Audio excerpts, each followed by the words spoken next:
I think that I lived a lot of my life feeling like I wasn't held. I had to fight for survival. I was like gripping on so tight. Mm-hmm. And it's just like this amazing, because that's really the analogy I would say. Like, I feel like I was like holding on for dear life. And so it's this idea that perhaps, like everything we're gripping on for dear life with, like we're just holding on so tight. But when it's like, it brings me back to like being a little kid. And like, I almost drowned when I was 3 and my dad saved me and he just held me in the water. Like I was like, I was under the water. And of course, Bianca, my mom has a picture of my dad holding me in the water right after. And like, he was like, we weren't going to take you out of the water because we wanted you to know that you were safe. Each breath is a chance to begin again. Each tiny expression of love and every thought that stretches a heart beyond its storied armor is a beginning. May we give ourselves boundless grace and infinity chances at loving ourselves through the fog of our own disappointments. May we have the courage to face our heartbreak in all its glory, for the break cannot exist without the love.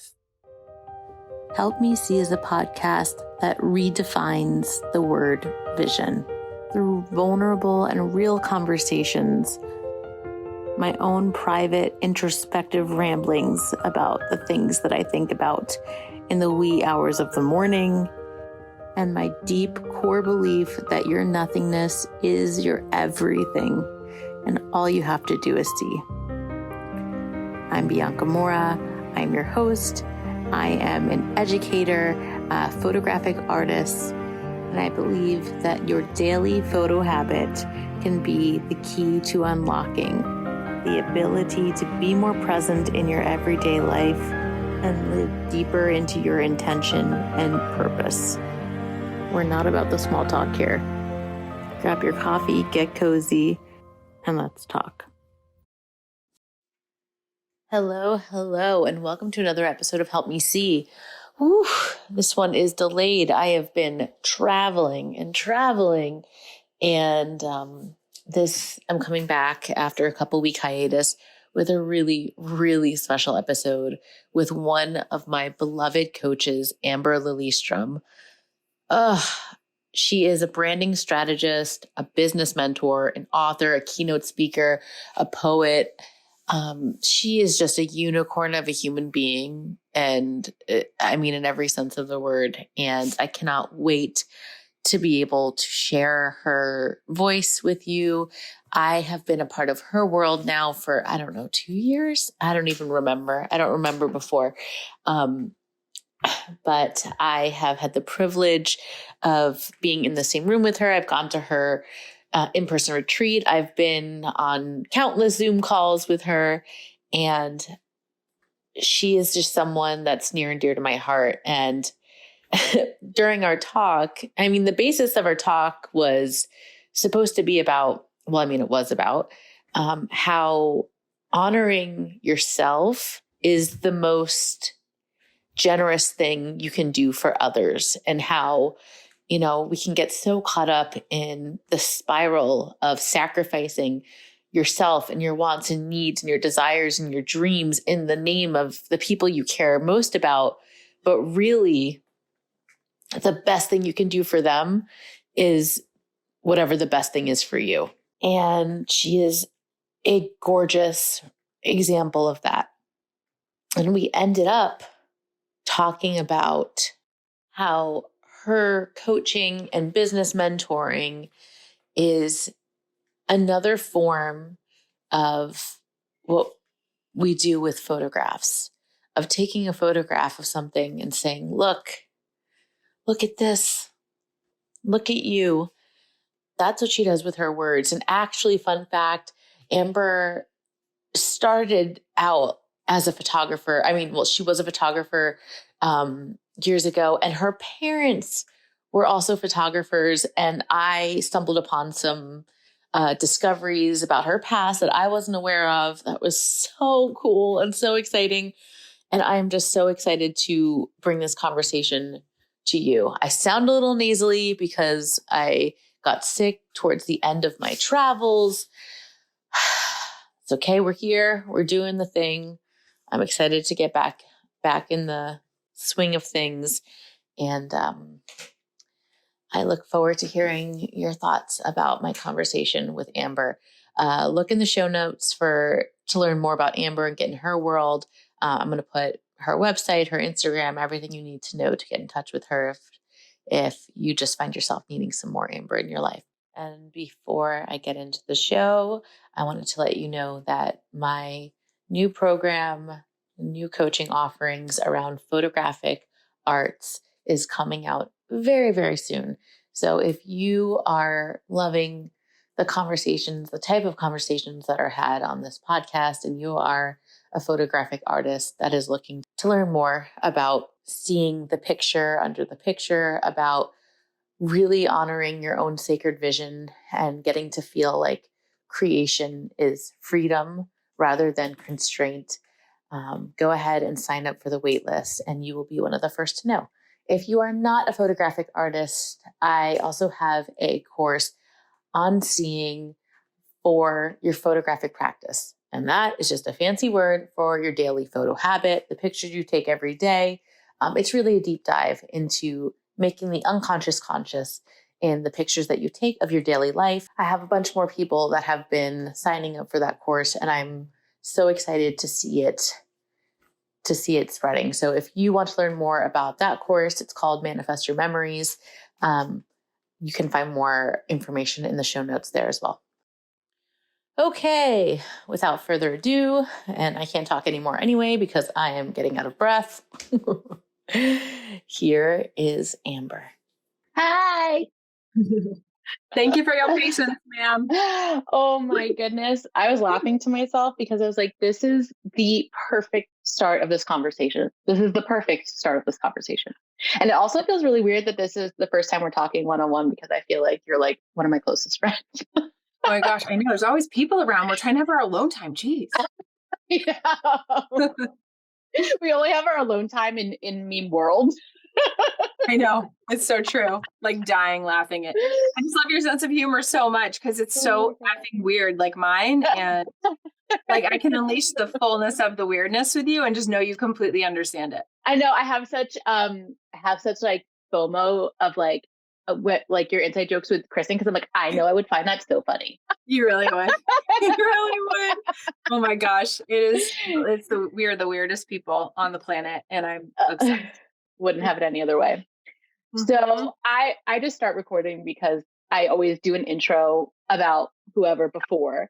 So we don't have to do that. But I want to start by being like, okay, exactly what happened right before this conversation is why we're having this conversation. So yesterday, I'm traveling. I'm in California on a trip and I had a terrible migraine, like shaking and vomiting. Oh no. And like, I was thinking to myself, like, I can't believe I'm going to have to cancel this conversation today. Like that was going through my mind. And then I realized during that, which I feel better now, which is obviously why I'm here, like, wow, whatever before was, I don't know, last year, a year and a half ago, I don't even know how long. I know it wouldn't have even crossed my mind to cancel. I would have been like, how am I going to be able to disguise how I feel? Yeah. Keep this commitment type of thing. And I laughed when I like woke up to your, I'm on West Coast time now. So I woke up to your message and it was like, hey, do you mind pushing this 15 minutes so I can like pee and like get a drink and before our talk? And I'm like, like such a little thing that I feel like a lot of people wouldn't even think to do. They're just like, oh, I'm going to have to hop off this call and immediately go on this call. Oh my gosh, I know. Ask, like, what are we? What are we? This little like, what do we think? And what does that do too? Is like giving you that time to reset and give yourself space will only help you to show up more powerfully in this conversation. So like, of course, I have to take myself off because I get distracted by my own Italian hand movements. So of course I was like, this is what we're talking about today, how prioritizing yourself can be the most generous thing you can do for other people. And the thing about this is that I think it's so funny because it can feel like such a heavy lift to embark on that. But doing it in the smallest places and spaces like this, 15 minutes, can I have 15 more minutes? Or like yesterday, just knowing, like taking the pressure off, I must get better, to like, if I'm not better, I just have to cancel. That's it. Or like, just that is it. Or reschedule. Or reschedule, like that's it. Because there's like infinite amounts of time that we could just do it later. Infinite amount of time. Yeah. Yeah. But to me, one of the things, because we're on Help Me See podcast, thing that freaks me out thoroughly is this idea of, how could I not have seen that? Like, how could I say, it freaks me out to think only up until this year. Oh yeah. Could I have seen that? So what I want to start on, like in this conversation, is like, how do you even get to the point where you're able to uncover so many choices? Because that is like one of the biggest gifts that you give, like every single week or every other week, whenever we have our coaching calls, is that like, you just open up possibility and choice. You're like, but actually there are these choices. Like, how did you get to the point where you're like, oh, I see so much room for choosing me in my life and in my business? Yeah, by not, by suffering, by living into the narrow option only, by suffering greatly for really long periods of time, and then working with a mentor in a really intimate and ongoing capacity on my stuff. A million different things that helped me to reveal that the answer for all of the things I was suffering from and all of the afflictions I was bringing to those conversations always seemed to be the same answer. Lighten up, trust the cosmic plan, understand that if it was meant to be, it would have.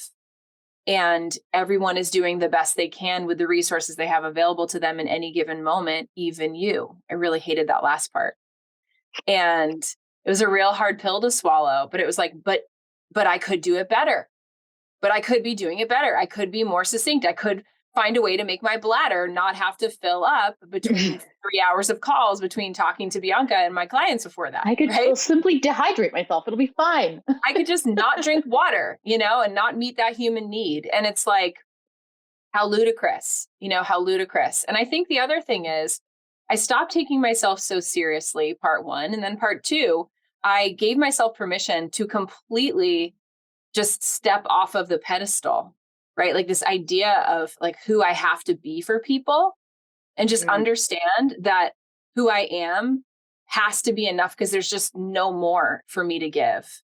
And if that disappoints people, well, then they're the one that's disappointed. Like they're the one that has to grapple with the feeling of disappointment, not me. Trust me, I've got plenty of other stuff that I have to deal with within my own inner workings. But, someone else's disappointment, what I've learned too, Bianca, is like we overinflate that as a reflection of our own inner criticisms. And 9 times out of 10, it's like exactly what you said. Like, yeah, of course we can just start 15 minutes later. And actually I took 17 minutes because I walked out on the dock and wanted to have an experience of being outside for a second before I came back in to be with you. And so I was like, well, it was 17 minutes. And you know what? Look, nothing burned down. We're here. Everything's here. Fine. Yeah. And my bladder is like completely empty now. And I'm going to refill it up while we talk. What? Wow. What? Cheers to that. Cheers. Okay. So what, and I think that we have to contextualize this a little bit more. I'd like to dive into like the story of where that began and how you parted your career. Cause I don't, just for everyone that doesn't know, but, my first thing is, it's funny because right now I'm taking an NLP certification course, and it's been the most off the cuff thing I've ever done. Never had any interest in it before. It's like so many times I'm in class, I'm like, why am I here? How did I get here? But it's funny how it has really illuminated so much of my world. It's like one of the things I just worked on a couple of days ago was my intense fear of disappointing someone, of not meeting an expectation when there has been no traumatic experience for me around that. Right. Anyway, so there's a rabbit hole there, but you said their disappointment like is for them to deal with. How did you get to the point where you could draw that line and be like, that's them, that's not me? How do you untangle from that? Because I think that I faced the stories that I had about other people's experiences head on and actually went into them to discern, was that even true? Or was it a hologram, right? Like some sort of holographic projection of my own comprehension. And the reality is of course it was, because all I can see through is my own lens. So like I experience you through the lens of me. And that's not going to be the same. Like our friend Kristen's going to see you differently because she's seeing you through her lens and she's a different person. And so I got to this place of like that sort of, that wormhole where and then that moment where you like look at, that cat gif where it's like this cat and he's going, well, you guys don't know if you can see the video, but he's like this. He's like vibrating his eyes. Yeah. And like the cosmos are behind him. Like you have that cat gif moment where you realize like nobody has ever met you in the way that you understand yourself ever, because all they can do is meet you through their own understanding. And so that just trips me out to think about how much I've struggled and made all these definitions and all these like insecurities and these shortcomings and all. And it's like, oh my gosh, it was you the whole time. It's like the Inception movie or whatever. Like, oh, what is real? It really is the Matrix, right? And so that just getting to the real base, and you and I, our brains work very similarly. Like I like to go to that existential weird place where most people don't like to spend a lot of time, like the echo chamber of my own existence. I love going there and then just looking at this stuff and tripping out on it and realizing that we're all these individual beings who are united and connected and unified in these miraculous circumstances that we have 0% control over, though we like to think that we do because our human brain likes to do that. And actually, it's all an effing miracle. And just the fact that we're alive is a miracle. And oh my God, like, did you see that tree and what it was doing and how the wind was blowing those leaves? And I'm worried about like what people are going to think of my outfit. Yeah. That's something, recognizing the opportunities for more like daily miracles, or like seeing the sacredness of your day-to-day, like the fact that you're like, oh wait, I went to pee, oh wait, I want to walk out on the dock. You're able to infuse this very intentional moment in your day through just the most minimal effort of doing that. And I think like sometimes we think that it has to look like this big lift, but really you're only able to make the big lifts by the snowball effect that happens from like the little choices. And that's why I love, like photographically speaking, that's why I love using the camera as a way of just saying this. Like, it's not, I don't even care. I say the picture doesn't matter. Like, it really isn't the point. I love beautiful pictures, of course. It doesn't matter. Like, the picture's not the point. It's the holding it up, seeing that there's everything around you, but you are pointing this right here, and you are taking a moment and you're looking at that, which will never exist again in time. No, ever. It gives me goosebumps every time. I don't care if you're looking at a steamy pile of dog poop. Like, for some reason, you're looking at it. You know what I mean? Like, it's just, incredible. I agree. And I go, it's miraculous to sit in this chair and have this conversation with you. Like, what the hell? How the heck do we even know each other? Why? It's so crazy. Like, when you really think about that, because you did good marketing. Not really. Like I do great marketing all the time, but it didn't translate into a relationship like this connection, this soul connection, And so I think about like, why are my children, and my husband, and my best friend, my best friend. And I mean, I could just go. And so all of those questions lead you back to like, I'm going to be worried about somebody being disappointed in me. Like, I'm allowed to make mistakes and be human in the same ways that they are. And also, like, if I'm disappointed in somebody else, because that is helpful to go to that experience. Like, what does it feel like to be disappointed that something didn't go the way that you wanted to, or somebody made a different decision and it didn't go your way or whatever? It's like, well, again, if it was meant to, then it probably would have, right? Like John Connolly, who teaches rapid resolution therapy, he has this thing. He says, if it could have been different, then it would have been.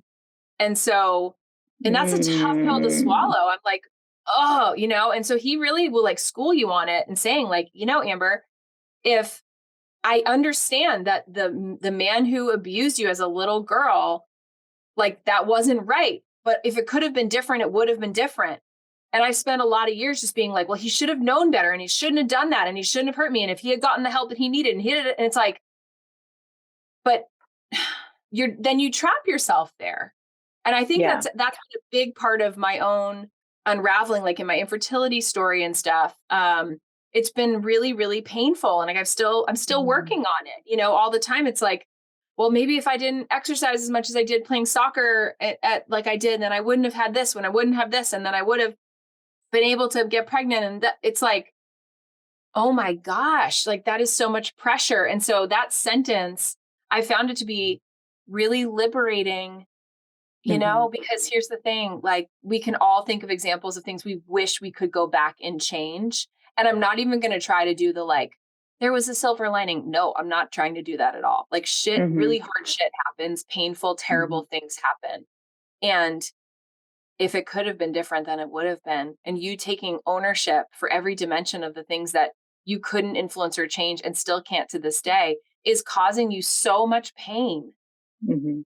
So much pain. And it's like, do you want to be free? Do you want to at least get to the shore of free? Because I don't know how we keep going on punishing ourselves so deeply with this stuff. But you know what's fascinating to me is that, and something that I didn't realize until recently, is how,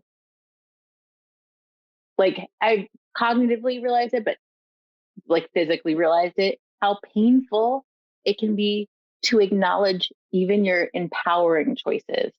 Because it means that you have to break out of this identity of like, or like, you have to acknowledge that you can move on from something that it's been so terribly tied into your identity for so long that it's just part of you. And you're like, it makes me want to cry. It's like, if I let myself let go of this terrible thing that's been weighing me down, what does that mean about all of these years of my life? I know. It's like, I came to this realization once that like, recently I realized this fear, this debilitating dread fear that I have learned from my father. I always knew that, but like, to me, fear has meant that means I love you. If I'm scared shitless about what could happen, and if I'm not always trying to be 47 steps ahead and like planning out like how I will be able to react or prevent or whatever, all of this, and like base my whole life around fear, then that means I don't care. That means I'm betraying my upbringing because I know that my dad's fear means he loves me. And I'm like, wow, what happens if I put that down? I don't know. It's like I act like I've been like my whole life, I've been like shackled and anchored with the fear, but really I've been holding it so tight. Like I can't put it down. What helped you put down? I know you have this whole incredible birth story. What would you say was your kind of like inflection point? Because the only reason that like, and I'm so fucking grateful for you. The only reason I've been able to expand and open through you is for you to ignore everyone else and focus on you. Because I would have never been attracted to you if you wouldn't have just been in your truth. Yeah. Thanks. So what started it? Like, what was that?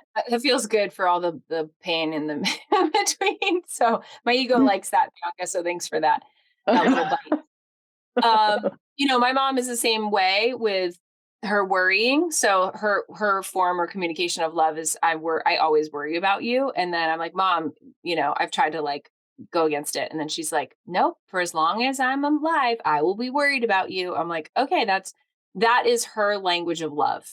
Yeah. So like her frame of love is I worry about you all the time and I have to tell you about it. And I can even feel my solar plexus, so my chakras, right? I can feel like in there this like instability because it's a power, it's unstable power. And it's like, okay, but it feels empowered for her.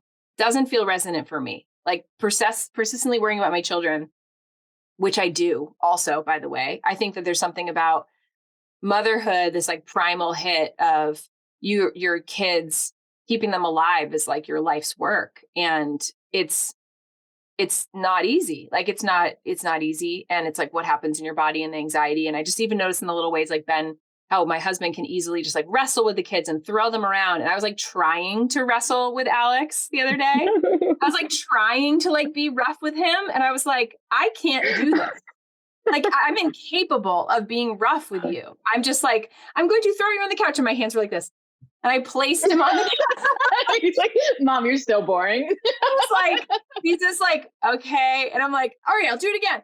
And I just placed him on. I'm like, I cannot potentially injure your body in any way, shape, or form or take that risk. I'm not capable of doing it. I'm just trying. He was like, this is the dumbest wrestling ever, Mom. I could tell he was like, I'm not even.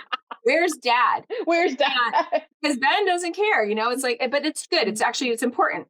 I'm so grateful they have a dad for that, because he will just throw them across the room and somehow they don't get hurt. I mean, sometimes they do, but mostly they don't. So yeah, I think that, as far as like inflection points, it's just a collection of these things. It's that recognition of, oh, Mom loves me through her worry. Oh, that's so interesting, right? It's like creating these new narratives around it. And instead of being like, geez, my mom doesn't really love me that much, because the way she's showing me she loves me is by cooking me food and buying me things that I don't need and telling me how worried she is about me. But that is literally like, that's her way. That is her devotion to me. Like, that's her expression of deep love for her children. Whoa. And I had to learn how to see through these different lenses and decode that a little bit. And like, again, loosen up, right? Pull out the view, look at a broader perspective. And I think in doing that, it has really helped me chill the fuck out, part one. Two, be able to receive love in more multidimensional ways. And then C, provide more love, like give more love, be more loving. Yeah, it's like stand by that ideology of all of you is welcome here, which is like the words we have in our mudroom right over the door. And it's like, I look at that and I go, well, is that true though, Amber? Like, is that actually true? Like, is the part of you that has struggled to get pregnant welcome here? Like, is the part of you that is aging right now welcome here? Is the part of you that like has a bum knee sometimes, or doesn't feel like she says all the right words, or like, is she welcome here? Is the one who doesn't have all the followers or whose book isn't a bestselling, is she welcome in here? Like, I readily enter those kinds of conversations around the places where I feel myself restrict or constrict or withhold. Mm-hmm. And I work on it, because I don't want to live that way. And but I also want to say, it's not like on the other side of that, it's all sunshine and rainbows, that I don't like still get frustrated with certain things or still feel, I had a big session with my mentor just recently. And one of the things we were talking about was, this pass fail idea. And she says, it's so interesting that your unconscious mind just wants to go to failure as like a set point. And so she asked me this question. I'm just trying to get to it. She said, why is there a bar? I was like, oh man, I just sat there for a long time because I really didn't want to answer it. Yeah, which is always like the best mentorship session where it's just cold silence. Silence. Like, why is there a bar? And it's like, because it's all I've ever known. I mean, it's all I've ever known. Of course, there's a standard, there's a metric, there's a ruler, there's something I'm measuring up against. And yet I know, right, in the meat of that conversation, I can quickly get to the authentic me doesn't actually abide by any of that.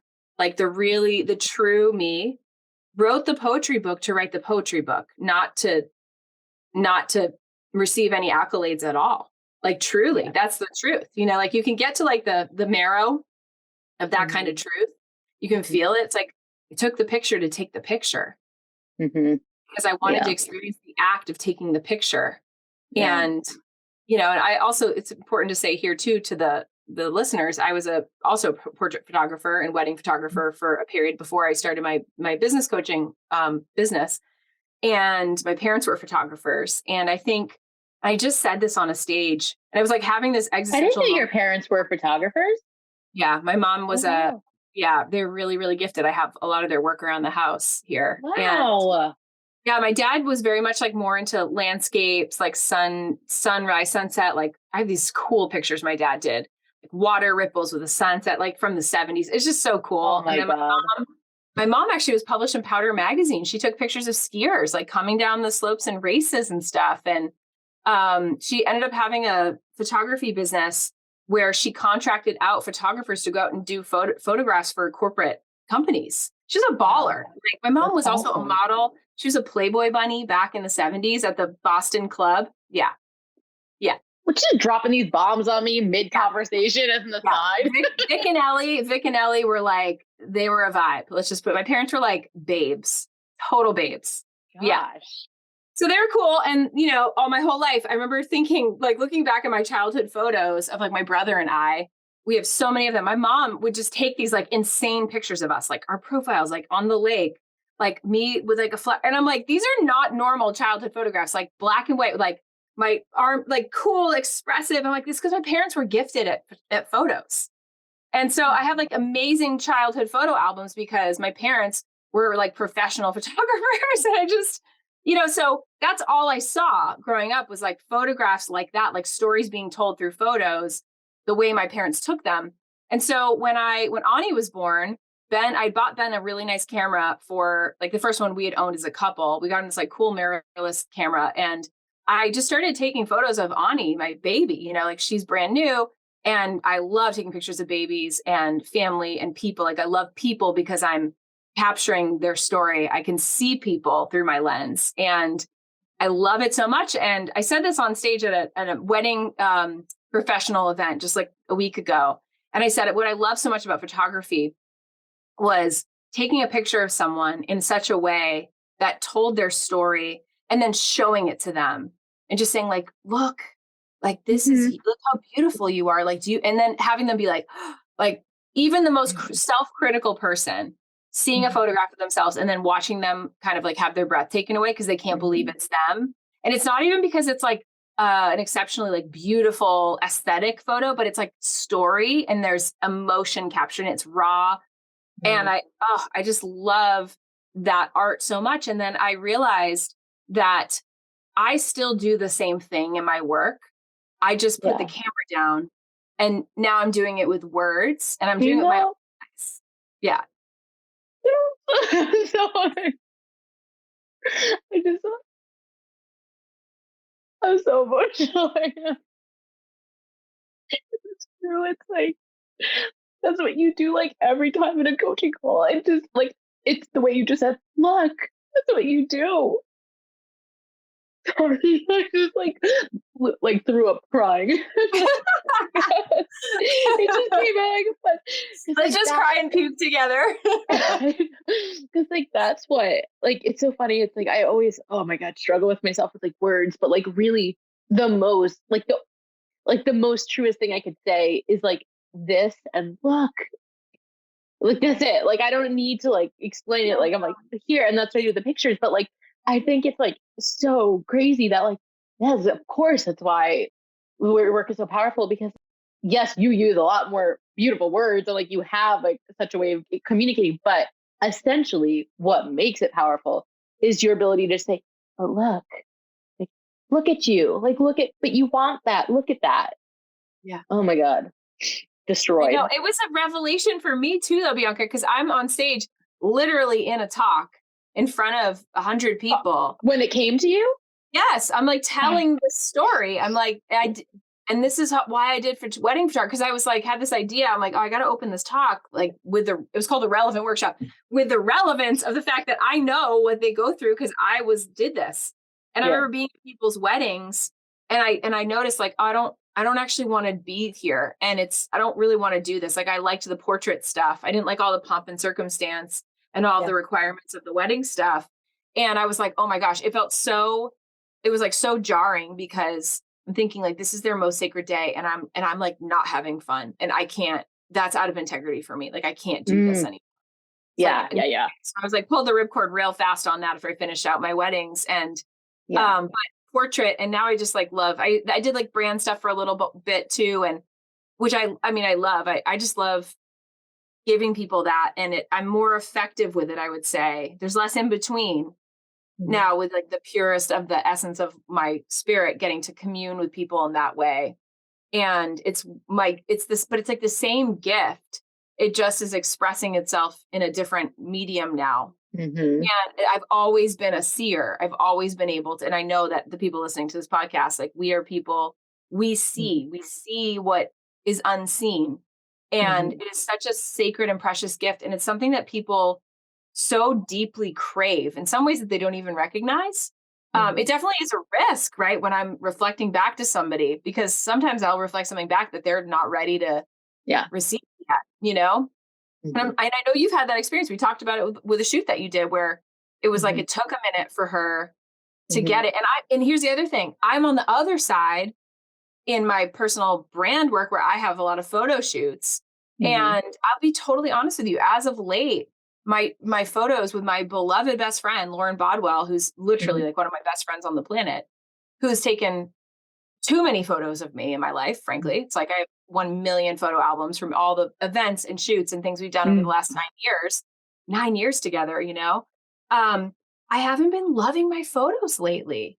And I said that to her and she was like, oh my gosh, that makes me feel really bad. And I was like, I know that would make you feel that way, but it's not about you. It's actually about me. It's about me and how I'm seeing myself. And there's something that's different and I'm having a hard time seeing it. Like I'm having a hard time receiving it. And that has been hard. I think that someone else captures you and then you get it back and it's like, oh, but what is it revealing? There's aspects of me that I'm still not accepting, or there are changes that are happening maybe through what I look like or whatever. I don't know. I honestly can't figure it out. But I said to her, I'm like, let's do a shoot, just you and me. And let's just play. And let's just be us with nothing else. Like no one else in the room, just us like playing and trying things out and like coming into a new energy and a new story, because I think there's a new story to be told here, but this is feeling hard. And I really want to work with you on this. And she's like, yeah, me too. I'm like, this will be fun. You know, let's just play. Yeah. Removing it's so beautiful that you shared that with her, because it's so easy to just harbor that because you don't want to hurt those feelings, but it's so powerful and important. You know, what I always say is, if you are looking for more powerful pictures, look less at the pictures. Like you're just exactly what you're saying. Like, let's just, what's the experience? It's just you and me. It's just, you know, like, and that just happens. And no one wants to hear that. Like when someone's coming for like mentorship and like, how do you get emotive photos? Not by trying to get emotive photos. That's damn sure. But I feel like, you know, what I've discovered, I think is like, there's a part of me that somehow, if I really like get into it, it's like, oh, it's interesting that maybe there's a part of me that has felt like I have to appear a certain way in myself. And Lauren's picking up on it. Like Lauren's picking up on it. Like you can't hide from that. Isn't that so interesting? And I'm like, whoa, what's that actually about?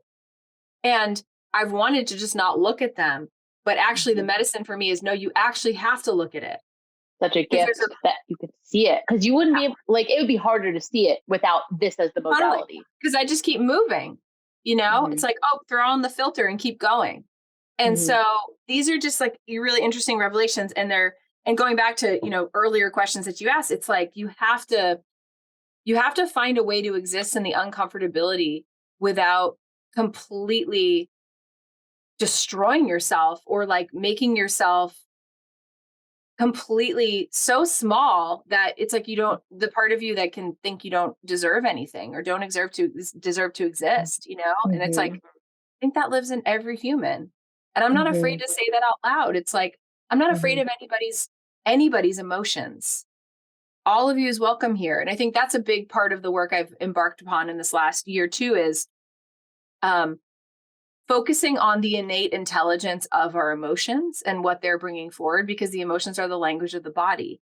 And so when I feel devastated or I feel sad or I feel like an emotion that is not as much fun to be in, I will ask my clients in the same thing, like, okay, how do you be more of that?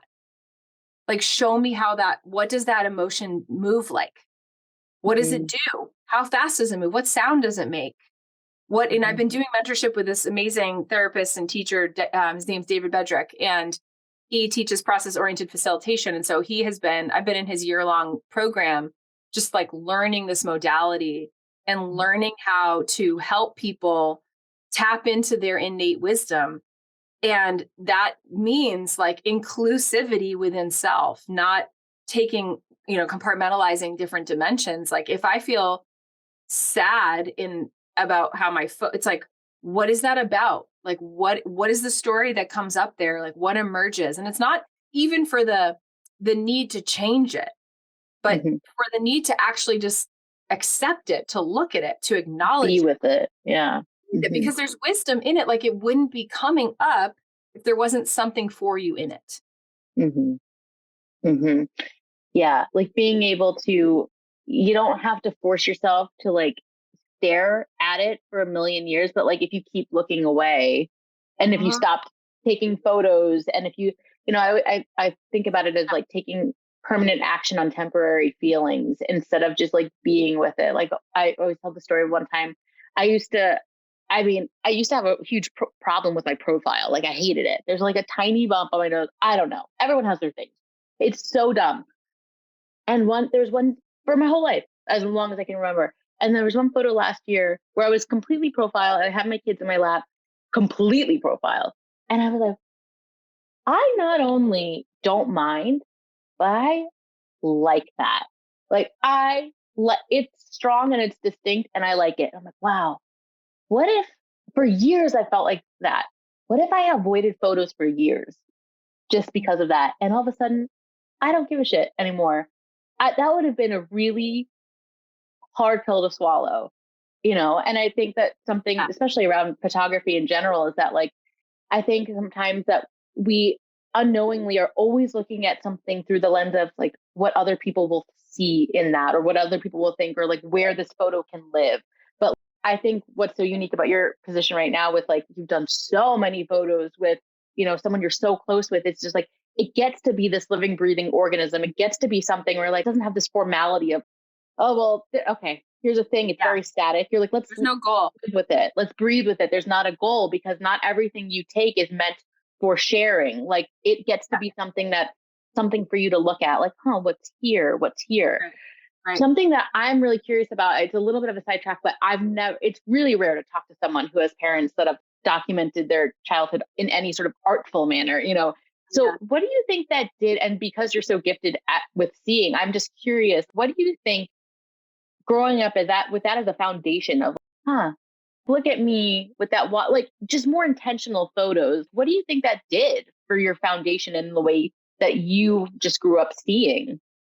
Yeah, I think that it made it relevant, right? It made those different inflection points and chapters of my life, it like demarcates them, because I think the way that my memory works, at least as an adult, I remember a lot. I do remember first person view of a lot of things, but like the photos jog it. And like, I can remember like being in my backyard sledding and hitting the fence, and my dad making the joke about like, don't break the fence, you guys.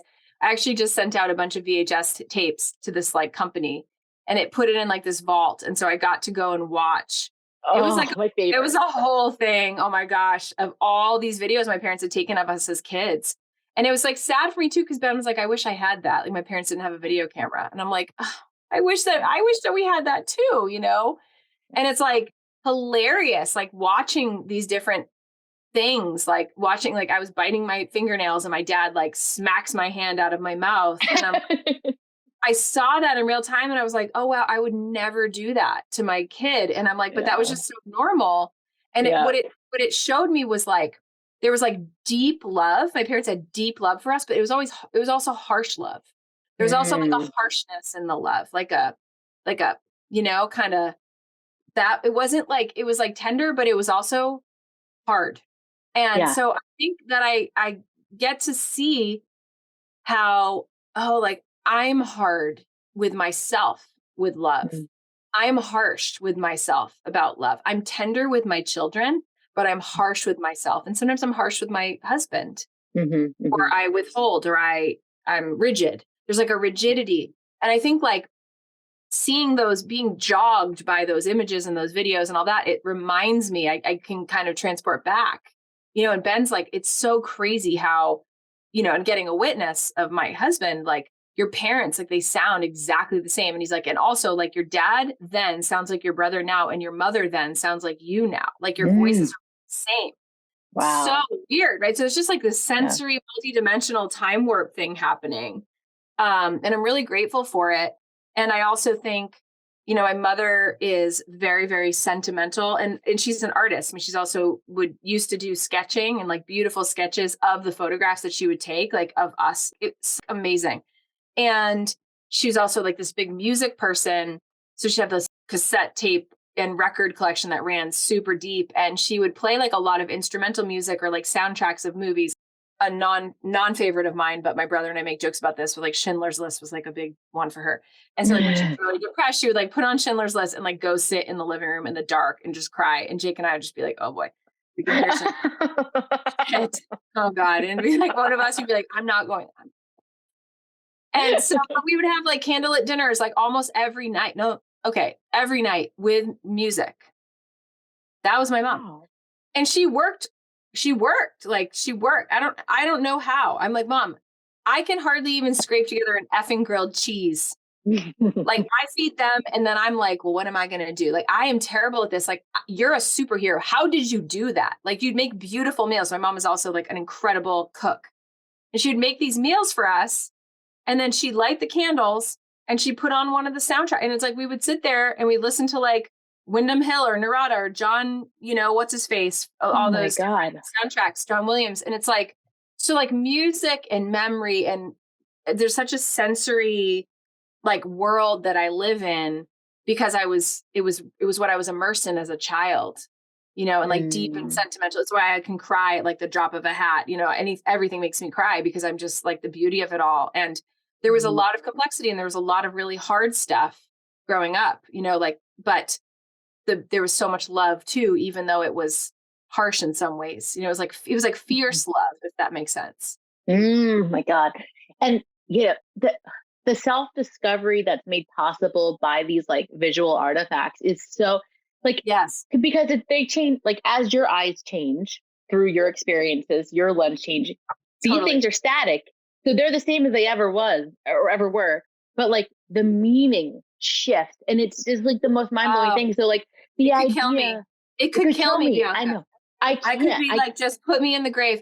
Like the fact that they even exist, the fact that they even like Dad is videoing us with his like big old thing on his shoulder in his short shorts back in the 90s, right? Like Mom's there, like, give him a turn, Amber. Like at the kites, we're like flying freaking what? Who goes and flies kites in a park with all the other people flying crazy kites? And we're like videoing and it goes in the bushes and my dad's getting it out. My mom's videoing and I'm just like, oh my, they literally bought a kite for us, brought the video camera, brought us to the park. I have like sunglasses on and like a cute outfit. My brother does too. Like my mom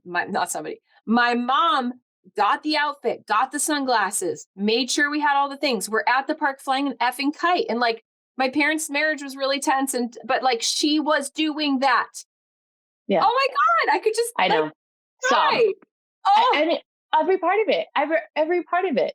And like the idea that the push and pull with the artful photos that you have of yourself is this beautiful, like labor of love. It's so evident of their love and like their adoration for you in those photos. Yeah. But then you also get to understand and witness the raw, because you can't edit the home videos. You're like, you see the hardness. So it's like, you're able to like have this full holistic understanding of like, oh my God, I make sense to me. I could cry. I make sense to me so much more through seeing this. And like, these have been around for years, but like all of a sudden you're like, I see it. Oh my God. Like I have so much more compassion for when I'm feeling so from my parents, because when I look at my home videos, my dad was not an artist. He took so many home videos with the thing on his shoulder. And like all of a sudden, recently, in recent years, I realized, because with my photos, I almost feel like I can never get close enough. And I was watching the home videos one day and I'm like, oh my God, he always starts zooming in, like I'm not like weirdly, like just like for no reason, just zooms in to faces. And I'm like, oh my God, So I much think I he got loves that your from him. face. I know, Oh, like I got that from him. And like, I'm always like, can't get close enough to people's faces. So it's like, so funny that like, I'm an artist. My dad, quote unquote, wasn't, everyone's an artist, I believe, but he I doesn't agree. I agree. consider himself as an artist. But like, it was embedded in me. And so like, you're able to recognize through this like visual history of yourself where those pieces came. So you can look at them with more love, like softer. You can look at them with, I see the hardness, but I also see the love. And like, it makes me like soften to this right now. Oh, right. I can see more dimensions of this and thus understand myself in a more multidimensional way. Oh, blah. You know, So now, fast forward, you're a mama, you're with your kids. Well, how are you like documenting? I mean, I just want to eat them. There's also that. I just want to like chew on them, on their faces, their cheeks. There's that. But I mean, yeah, like mamarazzi is my funny term when I I'm like, listen, I'm the mamarazzi. That is my actual job, and you're gonna thank me someday. So like, relax. And then sometimes I pull the camera out. It's because but then it just like the pictures just sit on the thing forever. So it's Yeah, fun to like have it in my hand and use the tool, but then it's like the yeah, translation time is poor Alex is the second born, he's like locked yeah. on the card. So thank goodness that the technology of the iPhone has improved dramatically because I've got lots of things happening there. We did do a photo shoot down in Florida where we adopted Alex on his 1 year birthday, which was so special. It was like so unexpected, but I was like, we need to do this. Like and the woman we like met her while I was hosting my mastermind retreat, like 2 days before. I just met her like taking pictures of people in the ocean. And I was like, do you do photo shoots? She's like, yeah. So then it was like, what's your Instagram? So then I found her and I was like, oh my God, she's amazing. I messaged her. I was like, we're going to be here till this day. Like, can we do a shoot on our last night? And she was like, yeah. So I ended up just finding this woman. And then she took these like miraculous pictures of my family with this incredible sunset that she goes, it's literally like the best sunset that I've ever had. It was like beams coming through and all these clouds. And it was just, the water was like teal. It was the cutest thing in the world. And so, yeah, I think I take so many things in my phone. It's just ridiculous. And Mhm. I love it. And I think another part of it too is, Alex, we adopted Alex. And so we keep in touch with his birth mom. And so we created this account in this app. It's called Tiny Beans. And I put pictures, like I still do, like every week, I put pictures of him in there and sometimes some videos. And I was saying to Ben, like we're in a moment right now where she's hasn't logged in for a while. So like sometimes she will a lot. And then sometimes she'll just like be gone for a while. And we're in one of those like she's gone again moments. And, I just like keep doing it. But I'm like she will have this resource always, like she'll always have access to this, but like Alex will have this. Yeah. It's like all these moments of his life, like from the Yeah. first day that we met him, the 2 days after he was born, like this is always going to be here, like this is so sacred, so I think yeah, perfect isn't the goal, but just documenting the chapters and the moments and the memories and being Yeah. playful with it. And yeah, I love it all. It's just, I'm so grateful we have technology the way that we do now too.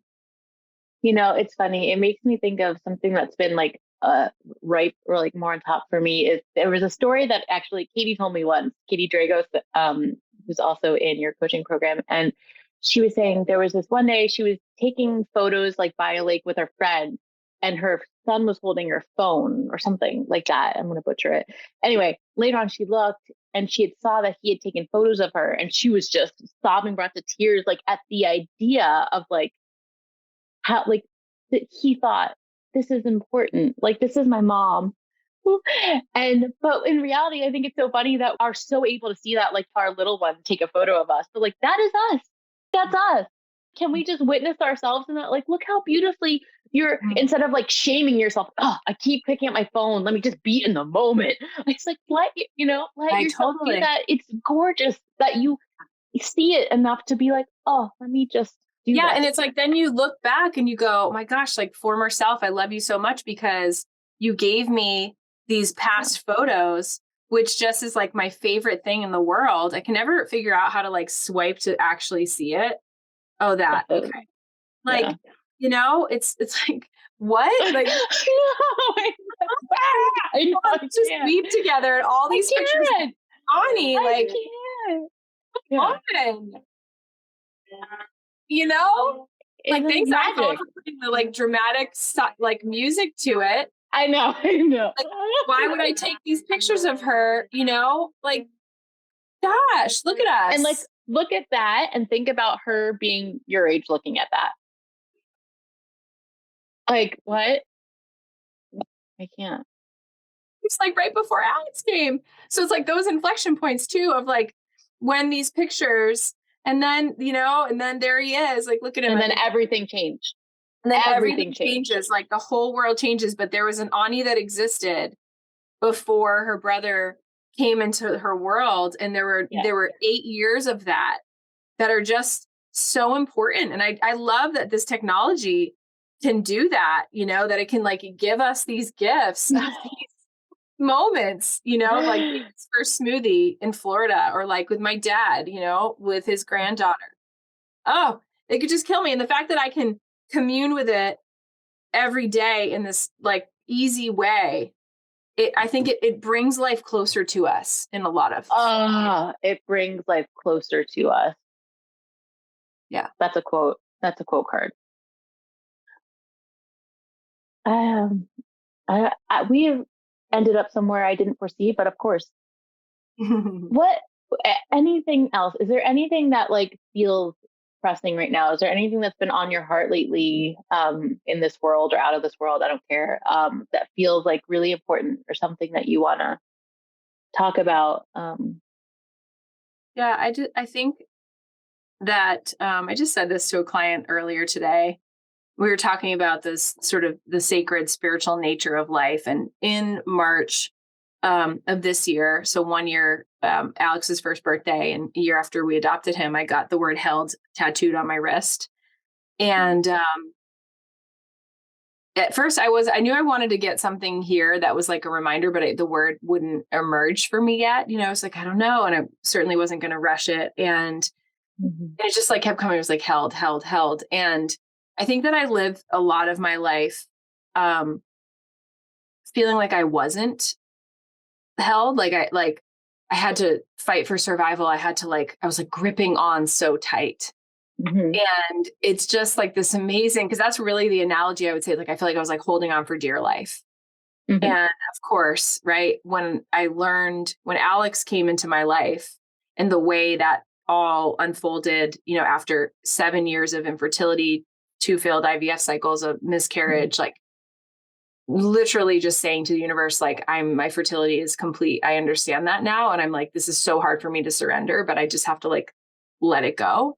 And just feeling I'm 39 years old, like, how am I letting that go? Like, I know I'm supposed to, my motherhood story is incomplete.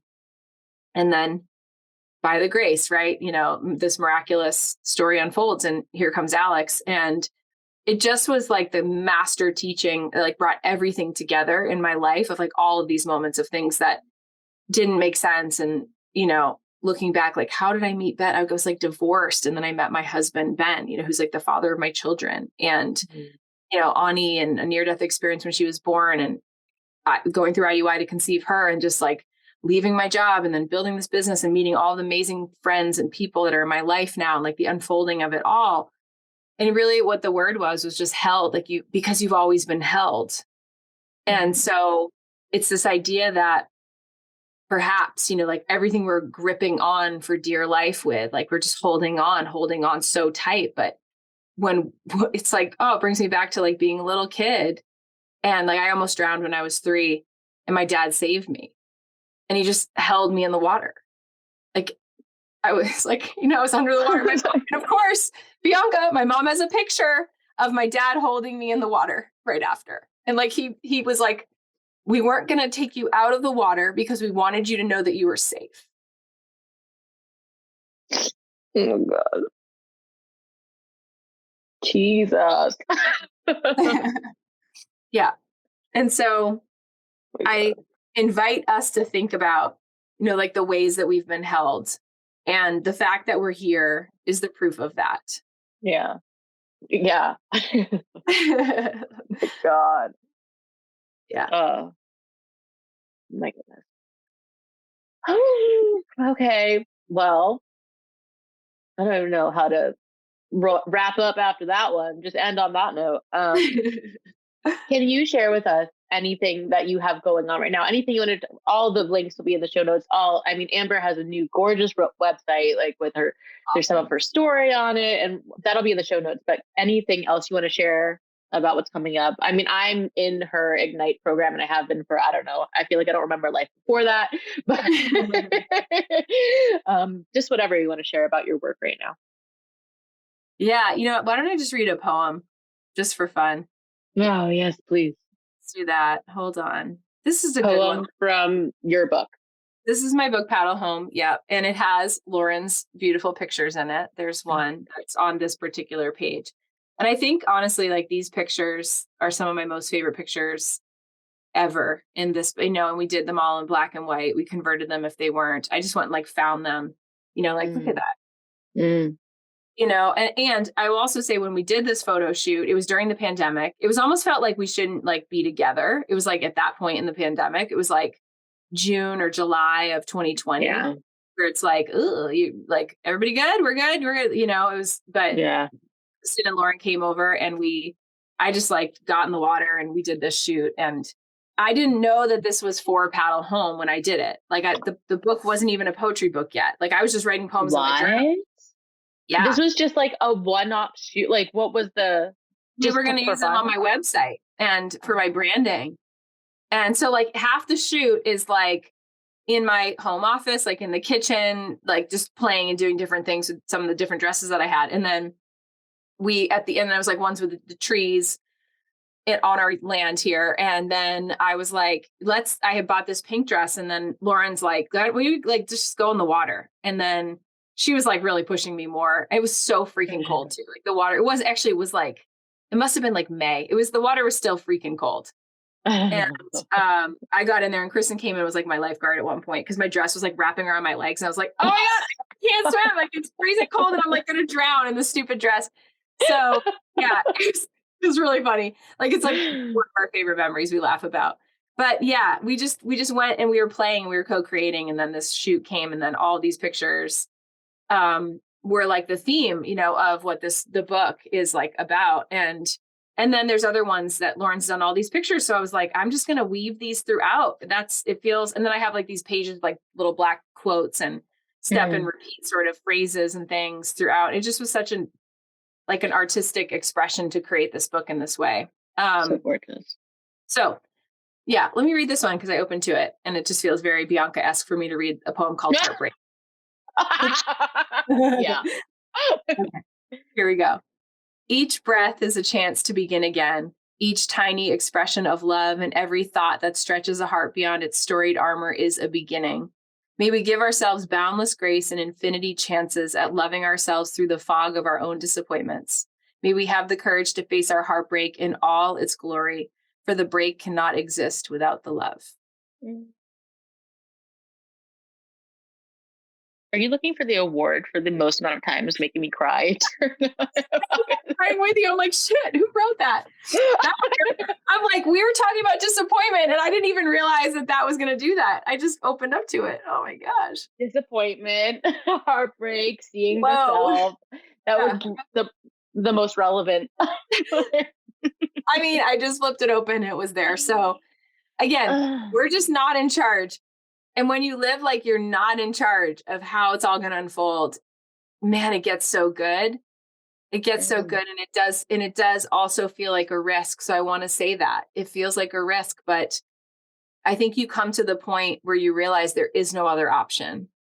And the biggest risk is living to some vague whatever, and then coming to the end of your life and realizing that what the real risk was. Yeah. Yeah. Yeah. So anyway, you can get the paddle on Amazon and you can go to my website, amberlilyestrom.com, check out Ignite Your Business. You get to hang out with Bianca. Yeah, I mean, I'm here to help. And I just happen to be somebody who is a seer, and I know a lot about business and marketing and humanity and psychology and all those things. And why I love business is because it gives us humans are here to create things. Like we are innately just like put a kid with a piece of paper or a stick in the sand and they're going to draw something.